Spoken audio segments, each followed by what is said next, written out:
Sejam todos bem-vindos à casa do nosso bom Deus. E que dia maravilhoso e lindo que o Senhor tem nos dado, amém? Deus é fiel e justo, amém? Gostaria de convidar todos a baixarem suas cabeças, fechar os seus olhos e vamos falar com o nosso Deus. Oremos. Pai, muito obrigado mais uma vez pelo lindo dia que o Senhor tem nos concedido. Pai, hoje é o primeiro dia da semana que o Senhor está nos abençoando e gostaríamos de entregar este dia em Tuas mãos. Pai, gostaríamos de dar as primícias do nosso dia ao Senhor. Então, por favor, receba a nossa adoração, o nosso culto ao Senhor, que tudo o que for feito aqui, hoje pela manhã, que seja para a Tua glória e para a Tua honra. Eu peço as Suas bênçãos sobre cada pessoa que está aqui presente, assim como peço por aqueles que estarão nos assistindo, que estão nos acompanhando pela live. Pai, nós carecemos da Tua graça, pedimos que o Senhor abençoe a nossa cidade, abençoe aqueles que estão enfermos, que em breve possamos estar de volta ao normal e todos aqui presentes na igreja. Pai, nós te amamos, te agradecemos e pedimos isso em nome de Jesus. Amém. Amém. Muito bem, vamos já diretamente à leitura do Salmo.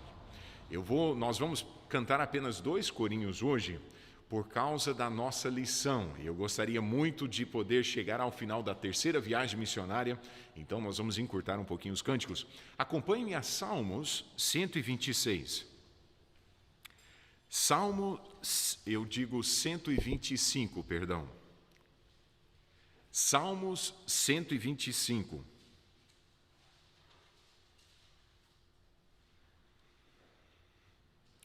A palavra de Deus nos diz: os que confiam no Senhor serão como o monte de Sião, que não se abala, mas permanece para sempre. Assim como estão os montes à roda de Jerusalém, assim o Senhor está em volta do seu povo, desde agora e para sempre. Porque o cetro da impiedade não permanecerá sobre a sorte dos justos, para que o justo não estenda as suas mãos para a iniquidade. Faz bem ao Senhor, aos bons e aos que são retos de coração. Quanto àqueles que se desviam para os seus caminhos tortuosos, levá-los o Senhor com os que praticam a maldade. Paz haverá sobre Israel. Amém? Que Deus abençoe essa leitura. Nós já podemos observar que este salmo também é incluso dentro dos cânticos dos degraus, aqueles salmos que se cantavam enquanto subia às festividades em Jerusalém. Aqui o salmista declara grandes verdades. A grande verdade de que aqueles que confiam no Senhor, eles não serão abalados. Vem a pergunta, pastor, mas eu confio no Senhor, porém em momentos a minha fé se abala. Eu entendo, mas a afirmação dele aqui é de que o Senhor, Ele não muda. Ele é inabalável. Ele está sempre contínuo no seu direito da nossa confiança. Ele é digno da nossa confiança em todo momento. Assim como estão os montes à roda de Jerusalém, assim o Senhor está em volta do seu povo, desde agora e para sempre. Fato imutável, existem montes ao redor de Jerusalém. E mesmo quando alguém da cidade se esqueça deste fato, os montes ainda permanecem aonde? Ao redor da cidade de Jerusalém. Alguém poderia morar em Jerusalém e se esquecer do fato de que os montes estão ao seu redor. Mas isso não muda o fato de que os montes estão ao redor de Jerusalém. Você fala, pastor, mas isso é muito simples. Eu sei que é simples. Mas todo ser humano, em momento, esquece deste fato. Deus está sempre ao redor do cristão. Nota o que ele diz no versículo 3, creio este ser o último versículo que vou comentar, diz: porque o cetro da impiedade não permanecerá sobre a sorte dos justos. Sabe aquelas pessoas que procuram fazer mal, que tenham feito mal? Não vai permanecer, é o que a Bíblia diz. Mas aí diz, para que o justo não estenda as suas mãos para a iniquidade. Deus é poderoso. E Ele nos dá essa confiança que podemos aceitar a palavra dele como sendo a verdade e podemos confiar que ele não está apenas ao nosso redor, mas que ele está agindo para o seu povo. E então a conclusão, paz haverá sobre Israel, é promessa que nós podemos nos refugiar. O Senhor está reinando e está sob o controle do nosso Deus. Amém? Muito bem, abram as suas Bíblias em Atos. Vamos já direto ao assunto hoje. A semana passada, quando concluímos a segunda viagem missionária, nós observamos que o apóstolo Paulo desceu a Éfeso com um casal que ele havia conhecido em Corinto. Atos capítulo 18. Deixe-me fazer alguns breves comentários. Eu falei na conclusão da lição da semana passada que provavelmente faria alguns comentários e gostaria de fazer mais alguns comentários acerca de Priscila e Áquila e o grande homem de Deus, Apolo. Os irmãos vão perceber aqui no versículo 23, estando ali em Cesareia, algum tempo, passando sucessivamente pela província da Galácia e da Frígia, confirmando a todos os discípulos, e isso se referindo a Paulo, e chegou a Éfeso um certo judeu Apolo, natural de Alexandria, homem eloquente e poderoso nas Escrituras. Este era instruído no caminho do Senhor e fervoroso de espírito, falava e ensinava diligentemente as coisas do Senhor, conhecendo somente o batismo de João. Ele começou a falar ousadamente na sinagoga, e quando o ouviram, Priscila e Áquila o levaram consigo e lhe declararam mais precisamente o caminho de Deus. Querendo ele passar a Acaia, o animaram os irmãos, escreveram aos discípulos que o recebessem, o qual, tendo chegado, aproveitou muito ao que pela graça criam, porque com grande veemência convencia publicamente os judeus, mostrando pelas Escrituras que Jesus era o Cristo. Eu gostaria de dizer sobre este encontro que foi um encontro orquestrado por Deus para a edificação de Apolo, mas também para a edificação de Priscila e Áquila. Você vai falar, pastor, como assim? A edificação de todos ali presentes. Priscila e Áquila, eles haviam passado pelo menos 1 ano e meio com o apóstolo Paulo em Corinto. Os irmãos se lembram deste fato? Sem nenhuma dúvida, por Priscila e Áquila também exercerem a mesma profissão do apóstolo Paulo, eles faziam tendas juntos. Com certeza, o tempo em que eles passavam trabalhando juntos foi um tempo muito proveitoso para Priscila e Áquila. Esse tempo, eles estavam dispostos, creio eu, de aplicar esse conhecimento que eles adquiriram do apóstolo Paulo na vida de Apolo. Agora, perceba a humildade de Apolo, homem instruído, homem fervoroso, homem eloquente. O que um homem assim poderia aprender de pessoas humildes, fabricantes de tendas? Muitas vezes, como seres humanos, existem pessoas que se limitam a aprender de pessoas que consideram como tendo mais conhecimento do que elas. Pessoalmente, creio que podemos aprender de qualquer pessoa algumas coisas boas que se devem fazer, outras coisas, mas que não se devem fazer, mas fato é, você pode aprender até de uma criança, se você for humilde o suficiente de observar e aprender. Por causa da humildade de Apolo e a disposição de Priscila e Áquila, Apolo foi preparado para ser grandemente usado por Deus em Corinto e em outras cidades.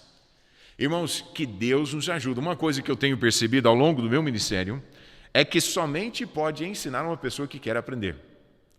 Se pessoas não querem aprender, somente você vai se frustrar se procurar obrigá-las a aprender. Não vai acontecer. Então é necessário que aquele que vai passar conhecimento esteja disposto, mas ao mesmo tempo nós que vamos aprender devemos estar dispostos a receber também o ensinamento. Muito bem, essas são as colocações que gostaria de fazer a respeito de Apolo, Priscila e Áquila. Observe no capítulo 19, versículo 1, a Bíblia diz: E sucedeu que enquanto Apolo estava em Corinto, Paulo, tendo passado por todas as regiões superiores, chegou a Éfeso.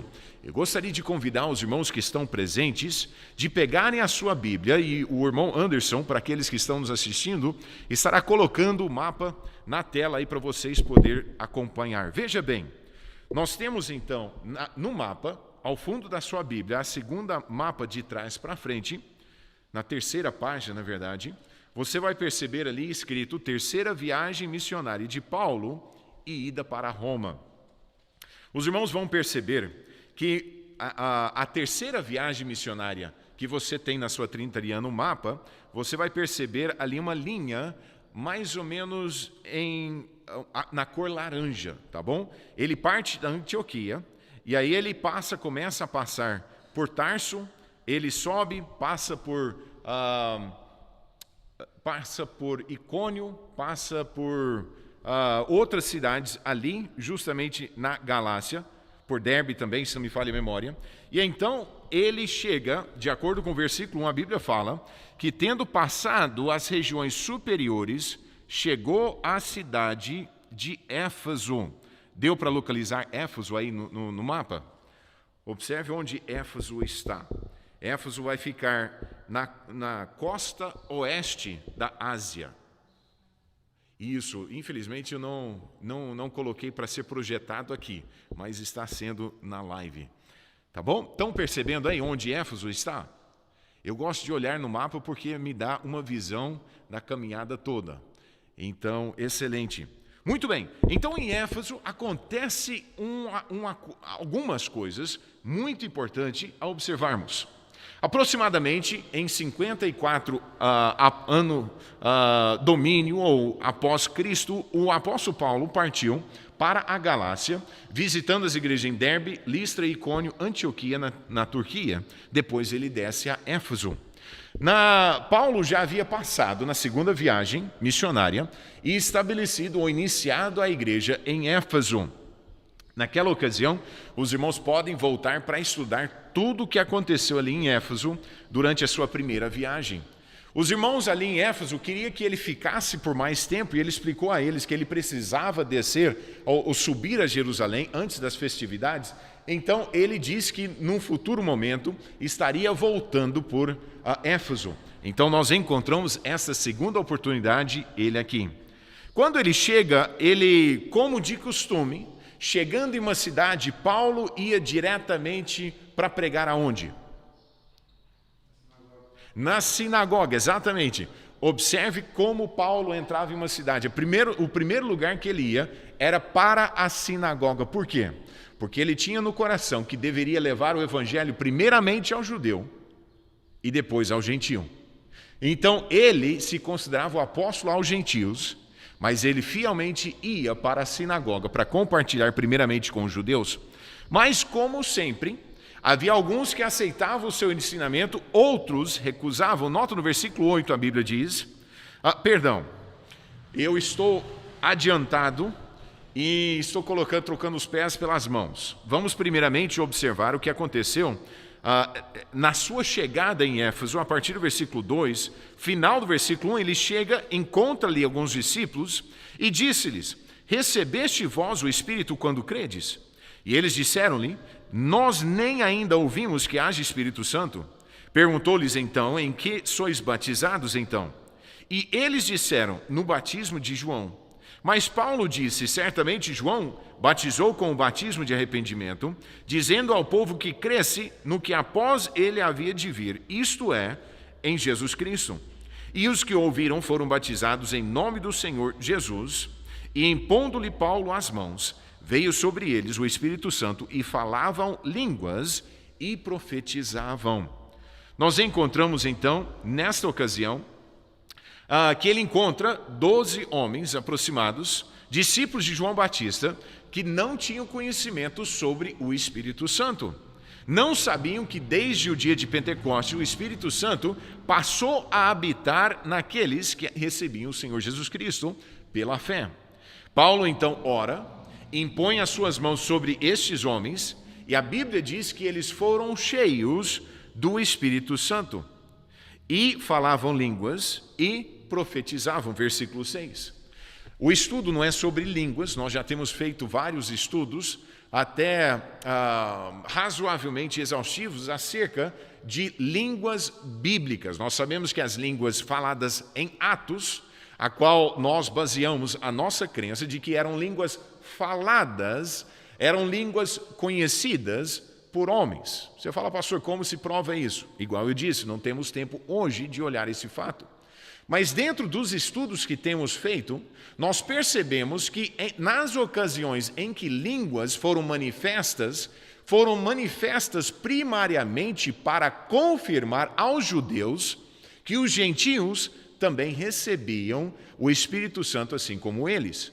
Então, essa manifestação, e nós percebemos que junto com Paulo havia judeus, irmãos judeus, e vamos ver o grupo que estava com ele daqui a pouquinho. Este grupo precisava também ver esta confirmação, e então eles falavam línguas e profetizavam.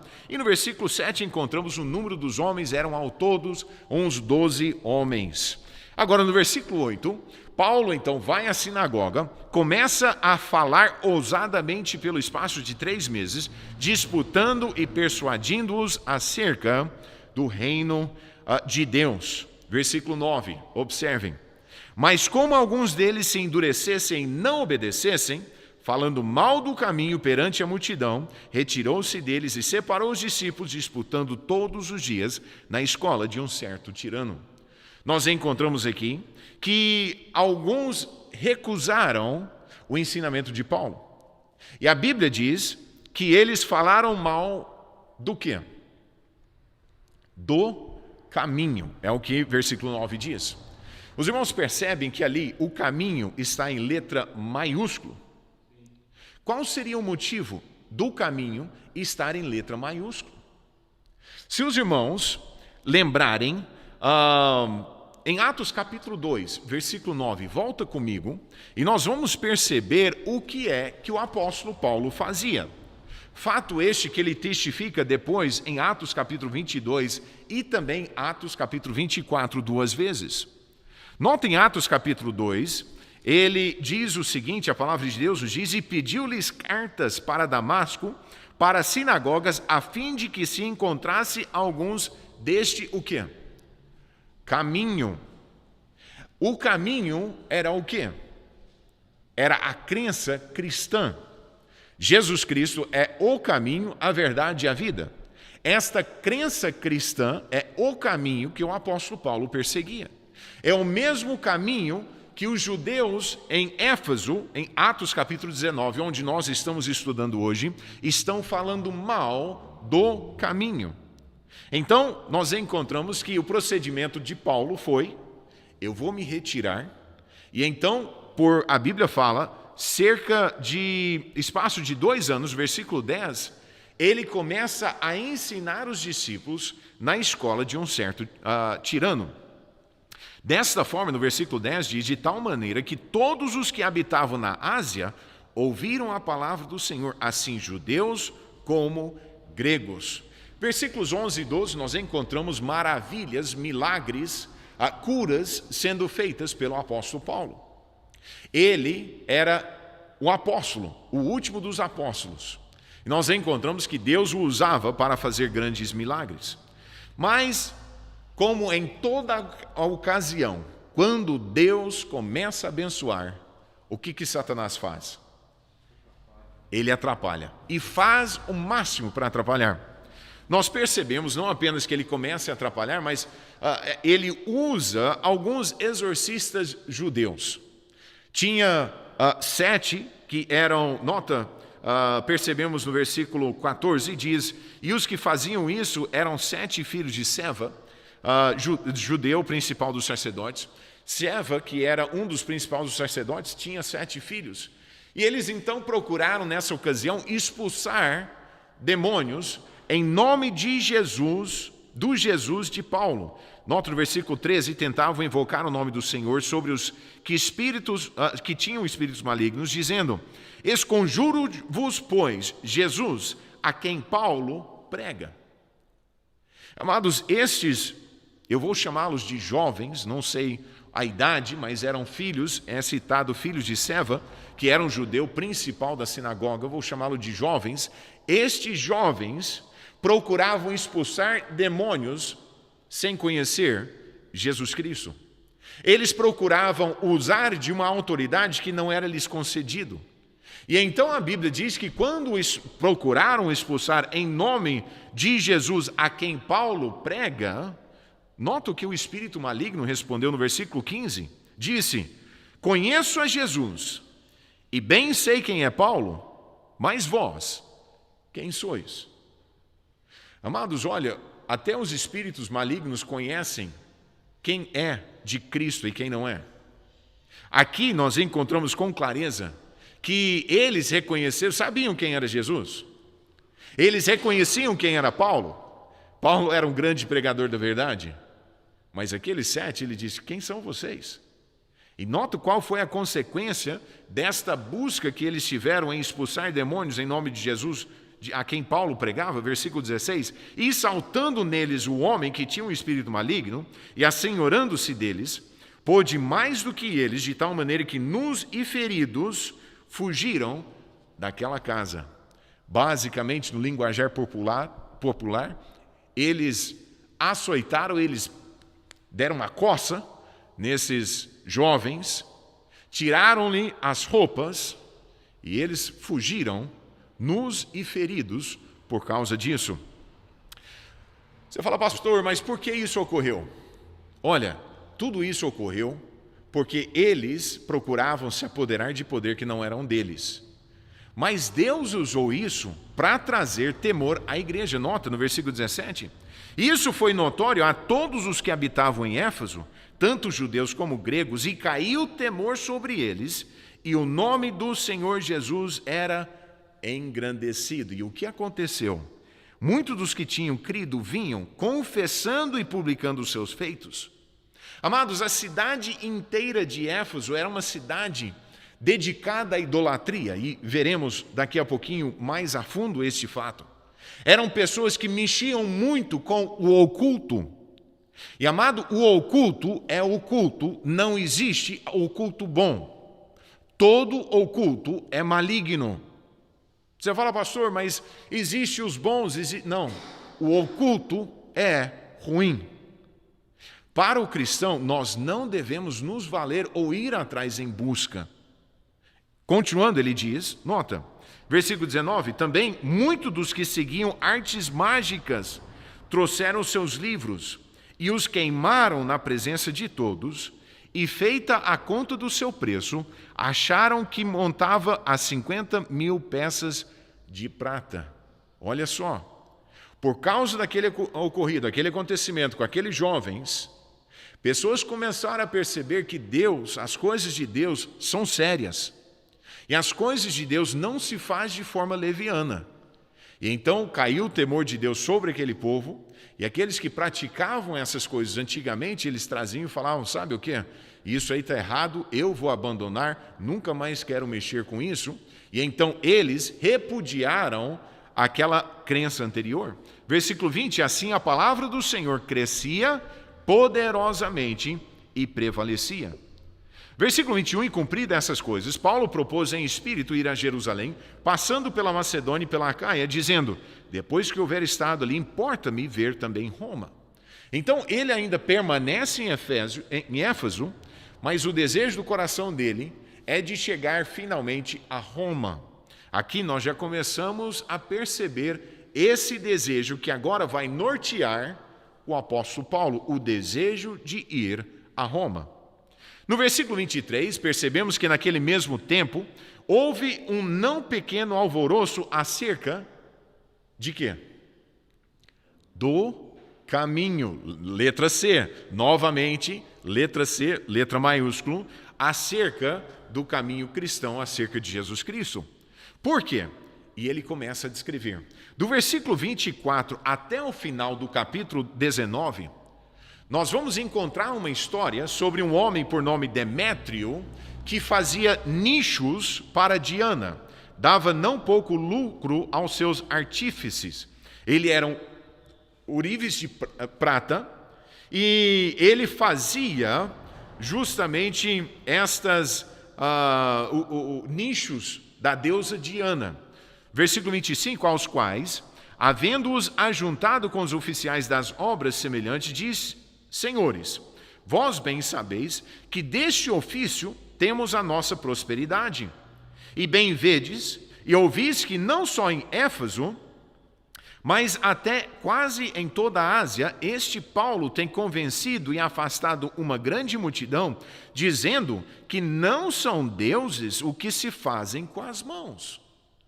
Olha só, por causa da pregação da verdade, amado, escuta, Satanás quase foi bem-sucedida em sua tentativa de impedir a propagação do evangelho entre os comerciantes de Éfeso. Éfeso tinha orgulho de ser a guardiã da imagem da deusa Diana, supostamente que havia caído do céu. Te faz lembrar de alguma coisa que foi encontrada por aí, que todo mundo fala, olha, é digno da nossa adoração. Continua. O verdadeiro evangelho, e apenas comentário meu, o verdadeiro evangelho cristão é libertador. Mas a idolatria é escravizador. Você fala, pastor, explica isso para mim. Amado, sabe que uma pessoa que existem 2 tipos de religiões no mundo, somente 2. Você fala, como assim, pastor? Existe a religião de que você tem que fazer para merecer, e existe que você é incapaz de merecer, é somente pela graça. Só 2 religiões no mundo inteiro. Qualquer religião que você for estudar, enquadra-se em uma destas. Ou você tem que trabalhar muito para merecer, ou você reconhece que não merece apenas pela graça. Eu digo religiões no bom sentido da palavra. A graça não é religião, ok? O que os adoradores de ídolos fazem, amados, olha, eu tenho 42 anos de idade. Eu tenho viajado muitos lugares no mundo. E olha, eu posso contar história após história, após história, após história a vocês hoje, de pessoas que trabalhavam arduamente e que adoravam imagens de escultura, e até aconteciam coisas estranhas quando aquelas pessoas pagãs não conheciam Cristo, não prestavam-lhe adoração o suficiente, acontecia coisas estranhas para fazê-los correr e prestar adoração a imagens. Isso é fato. Mas aí eu pergunto, quanta adoração é o suficiente? Alguém que anda crendo que uma correntinha está o protegendo. Se beija uma vez, está protegido? Ou é 2 vezes? Ou é uma vez, dá uma girada no pescoço, dá mais uma beijada e você está seguro o dia todo? Beija-se uma, dá uma rodada, beija-se 2, dá uma rodada, beija-se 3. Agora estou protegido. Não, deixe-me beijar ao meio-dia novamente, porque talvez... Estão entendendo o que estou dizendo? A idolatria é escravizador. E é justamente o que está acontecendo. Porém, a razão em que estas pessoas estavam frustradas é porque sabiam de que aquelas imagens de nada valiam, mas ganhavam dinheiro do povo, e por isso estavam frustrados com Paulo. Você fala, pastor, prove isso para mim. Nota qual foi o primeiro argumento de Demétrio. No versículo 20, no final do versículo 24, nós temos a palavra de Deus dizendo que dava não pouco lucro aos artífices. No versículo 25, senhores, nota no meio para o final do versículo, senhores, vós bem sabeis que deste ofício temos a nossa o quê? Sabe qual a primeira preocupação daqueles que faziam as imagens? A minha prosperidade. Amado, escuta, qualquer pessoa, mesmo usando o nome de Deus ou usando o nome de Cristo que visa prosperidade, eu espero que você tome muito cuidado com essa pessoa, porque, na verdade, essa pessoa procura te enganar. A pessoa só interessa em quanto pode ganhar às suas custas. E então eles levantaram um motim, e a Bíblia fala então, no versículo 27, aí lógico, nós não podemos ficar só com o nosso financeiro, agora nós temos que apresentar como as pessoas vão perder a fé nessa grande deusa Diana. E no versículo 28, e ouvindo, encheram-se de ira e clamaram, dizendo: grande é a Diana dos Efésios.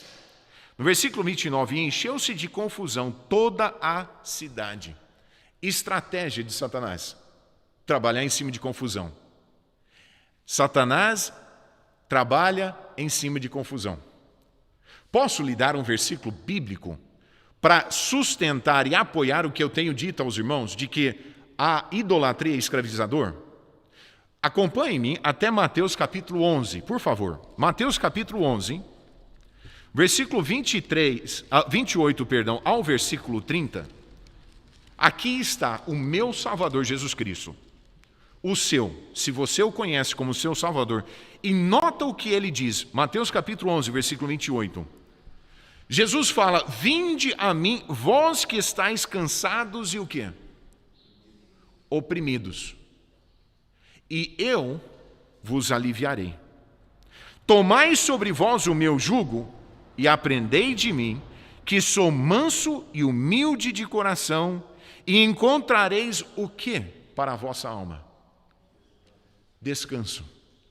Amado, eu espero que ninguém que está aqui hoje de manhã, ou até que esteja nos acompanhando pela live, pensa na minha descrição de beijar a cruz. Eu não estou zombando, por favor, não me entenda mal. Eu tenho até amigos que são muito sinceros que fazem isso. Eu os amo de coração. Eu não falo mal, eu não zombo deles. Mas de acordo com a palavra de Deus, o único que tem o poder de dar descanso às nossas almas é Jesus Cristo. E eu percebo uma sinceridade nestas pessoas, mas é uma sinceridade onde não há paz. Nunca chegam a pensar: olha, eu fiz o bastante para eu poder agora ficar tranquilo. Por quê? Porque se eu faço o meu ritual hoje, amanhã tenho que fazer o ritual. Só que eu vi outro que fez outro ritual que eu achei legal e eu vou também. E você não sabe o que. Cristo diz: vinde a mim. Amados, a salvação é gratuitamente oferecida por um Deus santo, um Deus todo-poderoso que condena o pecado, mas em seu amor ele disse: eu vou providenciar um meio para que o seu salário, o seu pecado seja pago, através da pessoa do meu filho, que irá nascer da Virgem Maria. Tem pessoas que já têm até me questionado: pastor, na Igreja Batista vocês acreditam na Virgem Maria? Eu acredito na Virgem Maria. A Bíblia a declara como sendo virgem. Mas o que eu não acredito é que ela é corredentora com Cristo. A partir do momento que ela deu à luz o nosso Salvador, amado, ela teve que crer no Filho para obter a salvação eterna de sua alma. É o que a palavra de Deus nos diz. Então, qualquer um que esteja hoje atribulado em seu coração, é necessário que você reconheça que é um pecador, que merece o inferno por causa do seu pecado, mas que vê em Jesus Cristo a sua única esperança. A Bíblia fala que sem o derramamento de sangue não há remissão. Isso em Hebreus capítulo 9. Mas Jesus Cristo derramou o próprio sangue para pagar por nossa iniquidade, para que todo aquele que nele crê, que crê em Cristo, tenha vida eterna. Amados, olha, a partir daquele momento, Romanos capítulo 5, olha o que Romanos capítulo 5, versículo 1 diz. Eu amo esse versículo. Romanos capítulo 5, versículo 1 diz: tendo sido, pois, justificado pela fé, temos paz com Deus por nosso Senhor Jesus. Olha só que versículo precioso. Romanos 5, versículo 1. Sabe a cena que eu imagino quando eu leio esse versículo? Eu imagino como se eu tivesse perante um juiz, feito um crime, cometido um crime que eu merecedor da morte. Mas ao meu lado está o meu advogado, está Jesus Cristo. E então, quando nós comparecemos perante o juiz olha e diz: Charles, você é condenável. Sim, eu sou. Aí meu advogado, ele fala, mas Charles, tem sido justificado, tem sido declarado justo. Como? De acordo com o versículo 5, 1. Pela fé. E a partir do momento de ser declarado aos olhos do Pai, através de Jesus Cristo, pela fé em Cristo Jesus, segue o versículo, diz, temos paz com Deus, por nosso Senhor Jesus Cristo. Aquela culpa, aquela condenação, aquela levantar de todas as manhãs e me frustrar e pensar, o que eu farei para... Ele tira. E aí levanto pela manhã, olho para o céu e digo, Pai, obrigado, pois não mereço, mas eu tenho crido em Jesus Cristo. Amado, por isso eu digo, idolatria escraviza, mas a verdadeira fé em Cristo Jesus é libertador. Volta comigo e precisamos correr. Atos capítulo 19, nós encontramos que houve aquele alvoroço, aquela confusão. Satanás é o autor da confusão. Percebemos novamente no versículo 32, se os irmãos me acompanhem, versículo 32, uns, pois, que clamavam de uma maneira, outras de outra, porque o ajuntamento era o quê? Confuso. Novamente, grande confusão. Por quê? Porque todo mundo... Satanás está querendo confundir todo mundo. Então, versículo 33, tiraram Alexandre dentre a multidão, impelindo os judeus para diante, Alexandre acenando com a mão, queria dar razão disto ao povo. Basicamente, ele fica em pé, apela para, olha, se o que tem acontecido, eles clamam, depois dele acenar com as mãos, nota o final do versículo 34, diz, clamando por espaço de quase 2 horas, grande é a Diana dos Efésios. Já imaginou que confusão? Aquele grupo por 2 horas, a partir do momento que Alexandre acenou, tentando pegar a atenção de todo mundo, eles lá, grande é a Diana dos Efésios, grande é, e repetiam por 2 horas. Que confusão. Então o escrivão da cidade, tendo apaziguado a multidão, ele faz com que eles pensam, ele apazigua a situação. E versículo 41, tendo dito isso, despediu a assembleia. No capítulo 20, nós encontramos então, e se os irmãos voltarem para o seu mapa, os que estão aqui, e irmão Anderson colocando na tela novamente, vão perceber, a Bíblia diz, e depois que cessou o alvoroço, Paulo chamou a si os discípulos e, abraçando-os, saiu para ir a Macedônia. Podemos perceber no nosso mapa, ele passa a região da Macedônia. A Macedônia é uma região e percebemos então que ele navega, chega a Macedônia. A Bíblia diz, e havendo andado por aquelas terras, exortando que muitas palavras, veio à Grécia e passado ali 3 meses. Sendo-lhe pelos judeus postas ciladas, como tivesse de navegar para a Síria, determinou voltar pela Macedônia. Então ele volta pela Macedônia e acompanhou até a Ásia. Aqui nós encontramos os companheiros que estavam com ele. Percebem? E são nomeados Sópater de Bereia, e dos de Tessalônica, Aristarco e Segundo, e Gaio de Derbe, e Timóteo, e dos da Ásia, Tíquico e Trófimo. Estes, indo adiante, nos esperaram em Troade. Versículo 6, e depois dos dias dos pães ázimos, navegamos de Filipos, e em 5 dias fomos ter com eles a Troade, onde estivemos 7 dias. Em Troade, no primeiro dia da semana, nota no versículo 7, ajuntando-se os discípulos para partir o pão, Paulo, que havia de partir no dia seguinte, falava com eles e prolongou a prática até a meia-noite. Uma história interessantíssima sobre um jovem rapaz por nome Eutico. Okay? Só para dar a introdução ao que aconteceu, nós encontramos um culto ao domingo. Pastor, por que nós cultuamos a Deus no domingo? Bom, era o costume da igreja primitiva cultuar no primeiro dia da semana. E aí eles fizeram aqui. Ajuntando então os discípulos para partir o pão, Vocês acham que o pastor é demorado em pregar? A Bíblia fala que Paulo era bem mais do que o pastor Charles, não? Pois falava com eles e prolongou a prática até a meia-noite. Já imaginou um sermão que durasse, digamos, a tardezinha até a meia-noite? E a Bíblia começa então a apresentar, a partir do versículo 9, um jovem por nome Eutico que estava cansado, ele estava com sono naquele dia. Ele, assentado numa janela, a Bíblia fala que caiu do terceiro andar abaixo. Já imaginou aquele culto, hein? E o apóstolo Paulo pregando e falando, de repente um grita: ai, meu Deus! O que aconteceu? O que foi? Aquela de repente aconteceu. Você viu? Caiu. Quem caiu? O que aconteceu? E um chega lá e o Eutico está lá esticado no chão. Nossa, e agora? O que nós vamos fazer? No culto, caiu um jovem, morreu. A Bíblia fala então, no versículo 10, Paulo, porém, descendo, inclinou-se sobre ele e, abraçando-o, disse: não vos perturbeis, que a sua alma nele está.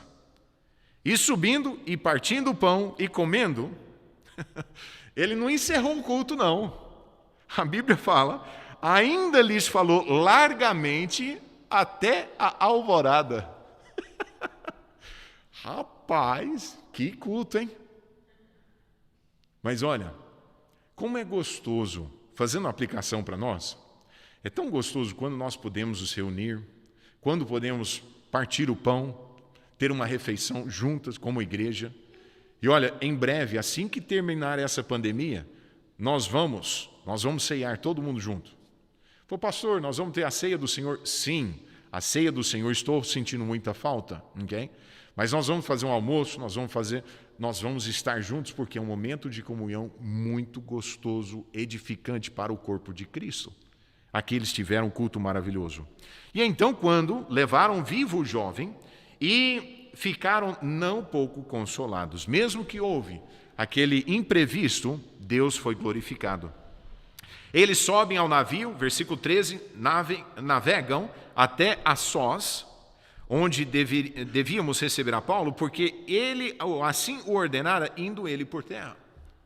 É aproximadamente 32 quilômetros de Assós até Mitilene. De onde eles estavam em Trode até Assós. O apóstolo Paulo caminhou sozinho. Opinião pessoal. E eu vou falar por que eu creio que isso aconteceu. Provavelmente, na minha opinião, Paulo tinha que buscar a Deus por causa desse desejo dele de ir a Jerusalém.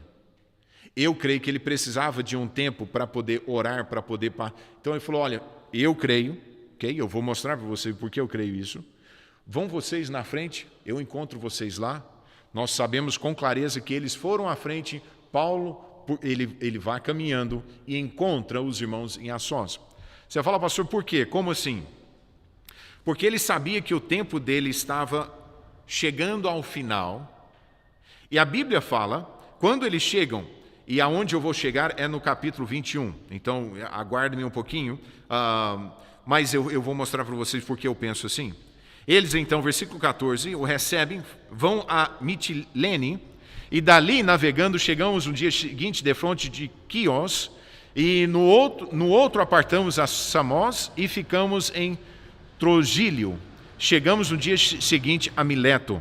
Então, se você estiver acompanhando no mapa, você pode perceber todo esse trajeto em que ele passa. E, por final, eu gostaria que os irmãos prestassem atenção onde fica Mileto. Okay?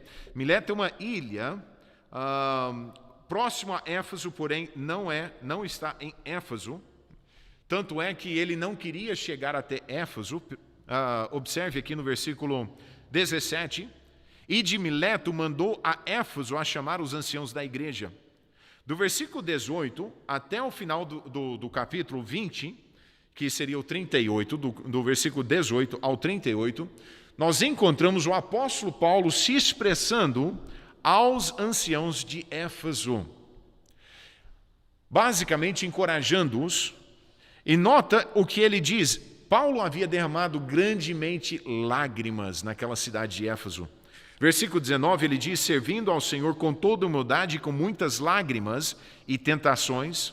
Se os irmãos perceberem também no versículo 31, ele diz: portanto, vigiai, lembrando-vos que durante 3 anos não cessei noite e dia de admoestar-vos com lágrimas a cada um de nós. Para qualquer um que venha dizer que homem não chora, eu afirmo, você está errado. Porque um homem verdadeiro, um homem cristão, um homem que ama a Deus, sente compaixão pelo próximo. Ok? Lógico, se o homem for um homem chorão, e bateu o dedo, aí tá, como se diz, acabou o mundo, né? Me ajuda, né? Homem não chora assim.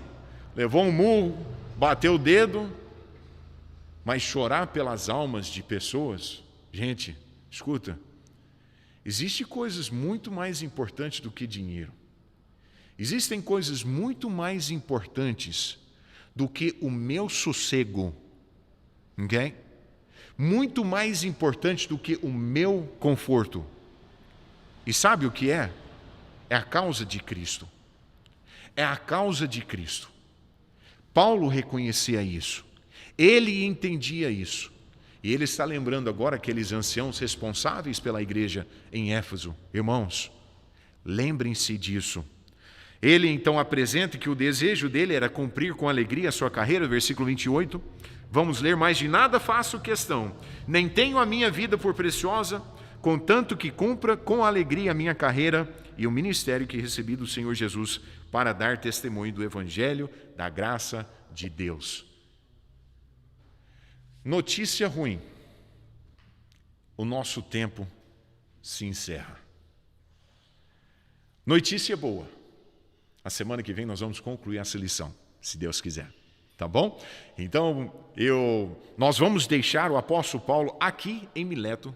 Ele está quase concluindo a sua 3ª viagem missionária. Mas eu quero que os irmãos lembrem e que comecem a pensar ainda mais essa semana. Não que não tenham pensado, mas percebendo na vida do apóstolo Paulo, ele tinha por objetivo em sua vida cumprir a carreira que Deus tinha para a sua vida. Talvez você nunca tenha pensado ou considerado que Deus tem uma carreira para você. Fala, pastor, ninguém está olhando. Eu não tenho. Não. Sim, você tem uma carreira que Deus tem te dado a cumprir. Será que o seu comportamento, será que o meu comportamento, as decisões que eu estou tomando hoje, estão de acordo com a carreira que Deus tem à minha frente? O apóstolo Paulo, ele valorizava pessoas. Qualquer cidade que ele chegava, você vai perceber, logo ele estava com os irmãos da igreja. Por quê? Porque ele sabia. Esses são meus irmãos na fé. Cada um diferente. Alguns com pensamento diferente, mas são meus irmãos na fé. Por quê? Ele entendia que o corpo é de Cristo. Cristo está trabalhando em nosso meio e nós estamos crescendo. Alguns crescem mais rápido do que outros, mas todos nós devemos buscar a maturidade espiritual. Devemos cumprir a carreira que nos está proposta. E, ao mesmo tempo, devemos amar uns aos outros, como Deus nos amou em Cristo Jesus. Amém? Espero que a lição tenha sido uma bênção para os irmãos. Eu estou animado, feliz e com grande esperança de hoje à noite trazer uma mensagem que Deus tem posto no meu coração aos irmãos. Então, encorajo.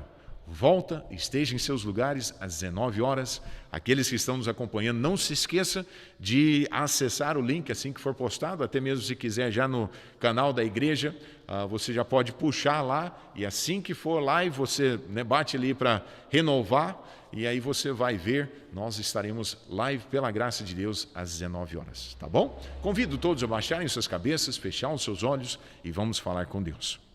Pai querido, obrigado pelo tempo que o Senhor nos proporcionou aqui na sua casa hoje de manhã. Pai, obrigado por aqueles que nos acompanham pela live, que gostariam de estar conosco aqui, mas por algum motivo não puderam chegar hoje ou até mesmo são impedidos neste momento de chegar à casa do Senhor. Por favor, Pai, Acalme os seus corações, faz com que eles sentem que nós os amamos e que nós sentimos muito a falta deles. E, Pai, assim que tiver normalizado, que possa estar de volta conosco.